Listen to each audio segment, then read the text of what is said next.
All right. In this video, we're going to look at Michael Huemer's argument that we have a right to own a firearm.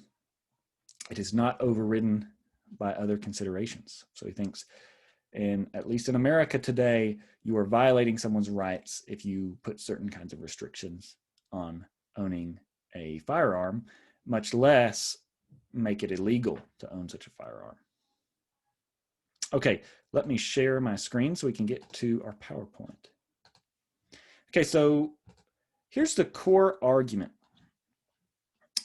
We talked about the way rights work, the way prima facie rights work. Huemer thinks that the right to own a gun is very weighty. And what that means is it would take a huge cost to outweigh it. Remember, our metaphor that we're relying on here is the scales, right? When you determine whether one thing weighs more than another. Obviously, the heavier something is on one side of the scale, the heavier the thing has to be on the other side to outweigh it.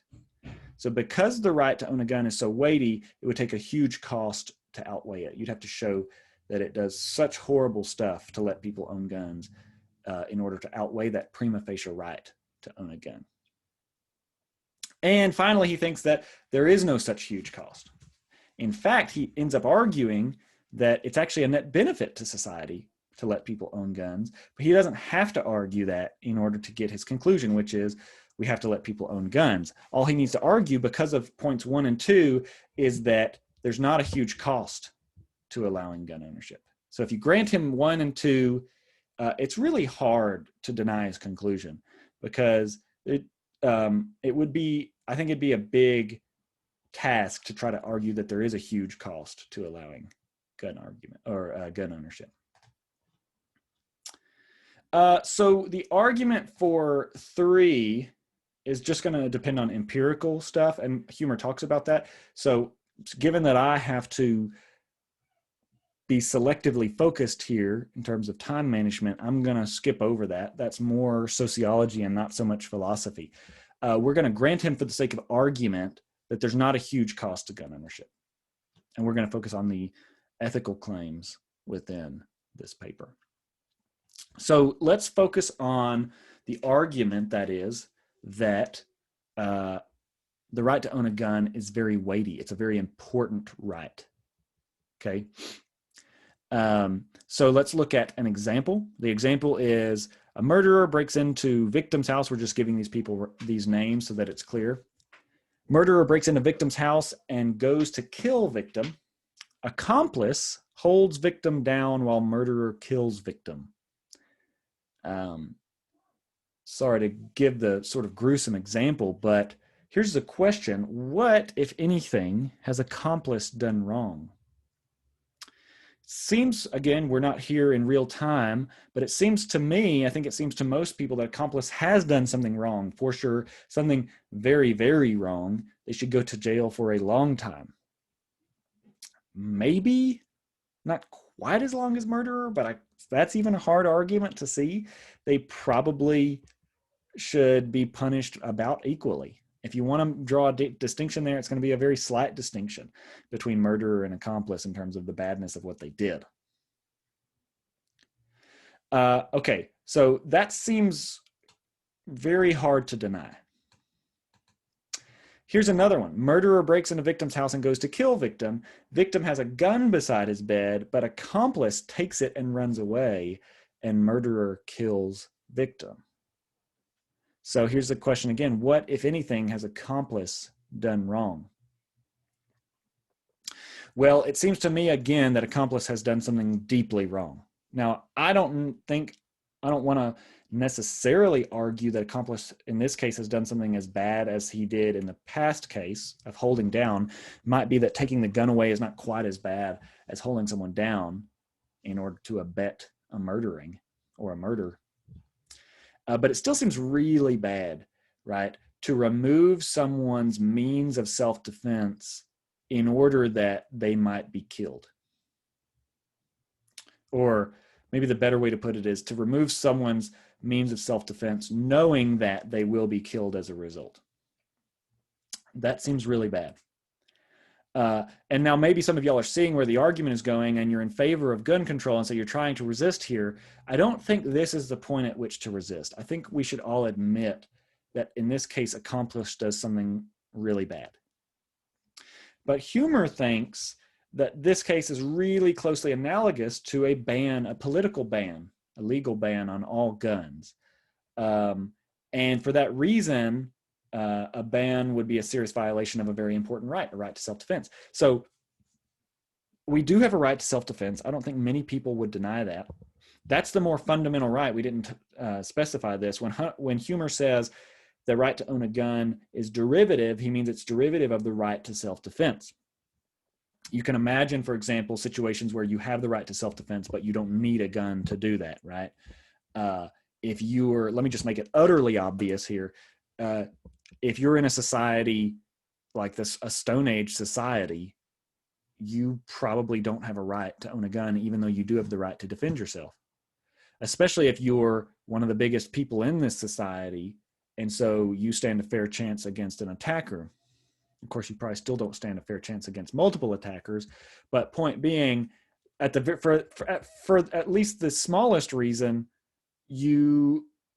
for at least the reason that you can't get a gun in a Stone Age society, you certainly don't have a right to a gun, even though you do have a right to defend yourself. So the right to self-defense is more fundamental, and the right to own a gun is derivative. You have the right to own a gun because you have the right to self-defense. Okay, and it looks like Huemer argues that in the example we give, accomplice has violated victim's right to self-defense by removing at the very least, the most efficient means of self-defense, and very possibly, depending on who victim is and who murderer is, quite possibly their only efficient means of self-defense.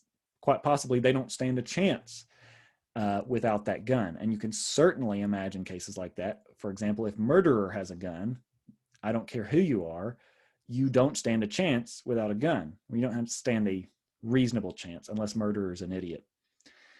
Even if murderer doesn't have a gun, if there are multiple murderers and they've all got knives, I also don't care who you are. Don't listen to anybody selling any sort of martial art like Krav Maga. Sorry, anybody who practices Krav Maga, that promises you stand any sort of reasonable chance against multiple attackers with knives when you're cornered. So again, it's not very hard at all to imagine a situation where a gun is your only effective means of self-defense. And so when accomplice takes that away, it's not hard to make the case that they have violated your right to self-defense. And here's the general claim there. If you take away someone's only efficient means of exercising a right, you've violated their right. If someone only has one way of exercising their free speech and you take that away, you violated their right to free speech. If the only way someone can talk is through a newspaper, it's 200 years ago or something like that, you take away that, you violated their right to free speech. If the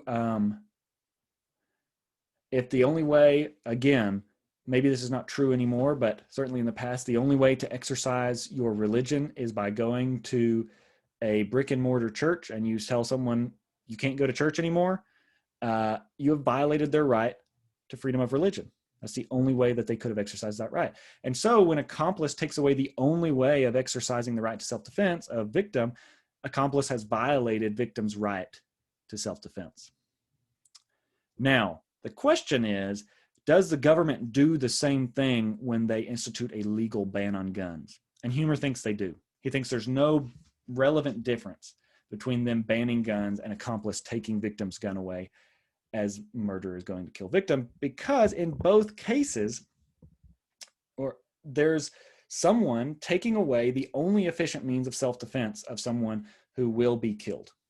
And we can know this ahead of time. Accomplice knew it when he took away victim's gun, and the government knows it when they put a ban on all guns. They know that this will result in people's deaths. That is unquestionable. And so how are they not violating those people's rights to self-defense? Humer asks. Again, I'm just trying to get behind Humer's argument here. You may disagree with that argument. So if that's right, if all of that works, if there is an analogy between what the government does with a ban on guns and what accomplice has done when he takes away victims' guns, then the government violates our right to self-defense when they take away or when they ban our guns. And again, this is where restrictions come back in. At a certain point with restrictions, they violated our rights, even though they haven't technically taken the guns away or made them illegal. Because remember, as we talked about when we talked about rights in general, there are certain reasonable restrictions, and then there's a certain point at which your restrictions become a violation of a right, right? If you say, you know, you need to get a permit to protest, if permits are really easy to get, that's not a violation of your right to political speech, right? But if you say you have to get a permit, but you have a 3-month waiting period and you have to pay a $4,000 fee, that's a violation of someone's right to free speech. The restrictions become too restrictive and arbitrary. So even if I think Humer is going to argue that even very restrictive restrictions on guns are going to be a violation of our right to self-defense. Really, yeah. So the big question here, sorry about that, is whether these two cases really are analogous. I think that we should all probably admit that accomplice has violated victims' rights. Question is that really, is there anything different between that case and the government instituting a severe restrictions or a ban on firearms?